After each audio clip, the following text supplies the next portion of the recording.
حصل لك قبل كده بعد كام لقمة في الفطار تحس بمغص مفاجئ أو انتفاخ شديد وتضطر تدخل الحمام فورا؟ يا ترى إيه اللي بيحصل؟ أولا، أول ما المعدة تتملى بالأكل تبعت إشارة فورا للقولون إنه يتحرك، ورد الفعل ده اسمه الجاستروكوليك ريفلكس.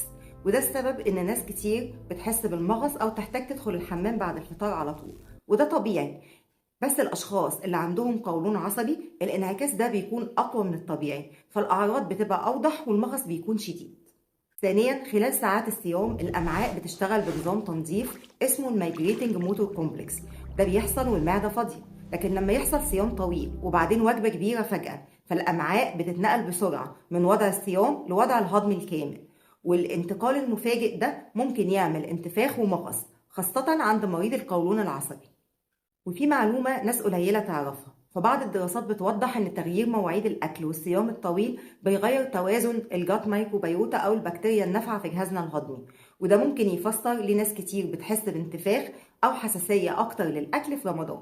طيب ليه العيد بيزود المشكلة؟ لأن فجأة يحصل العكس تماما، سكريات طول اليوم، كحك وبسكوت، قهوة أكتر، وأكل تقيل في الزيارات، فالقولون اللي كان متلخبط أصلا بيدخل في مرحلة تهيج واضحة. طيب ايه الحل العملي؟ واحد، قسم الوجبة الأساسية، ما تخليش الوجبة كبيرة مرة واحدة.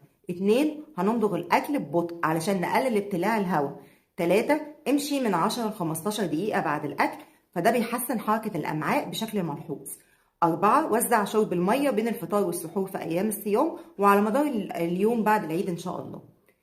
وفي العيد خلي الكحك سناكس صغيرة بعد وجبة خفيفة، ما تفطرش بيه الصبح لوحده.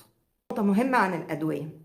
ناس كتير لما يحصل انتفاخ بتاخد أدوية هضم زي الدايجستين، دي إنزيمات بتساعد المعدة على الهضم. ولكن لو المشكلة كانت تقلصات في القولون فالأدوية المناسبة هتبقى مضادات للتقلص زي الكولونا أو الكولوفرين أو الكولوسبازمين وبدايلهم، ودي بتشتغل بطريقة مباشرة على تهدئة حركة القولون. طيب هناخد الأدوية دي إمتى؟ أدوية القولون الأفضل تتاخد قبل الوجبة بتلت ساعة، أما أدوية الهضم فالأفضل تتاخد مع الأكل نفسه. الفرق الصغير ده بيفرق جدا في النتيجة. لو القولون بيتعب عندك في رمضان فالموضوع غالبا مش ضعف، لأن الجهاز الهضمي كله بيحاول يتأقلم مع نظام أكل مختلف. فتنظيم الأكل وتوقيت العلاج ممكن يفرقوا جدا في الأعراض. ولو حابين نعمل فيديو عن أكتر 6 أطعمة بتهيج القولون قولولي في الكومنتات. أشوفكم على خير. دمتم بصحة وشباب متجدد.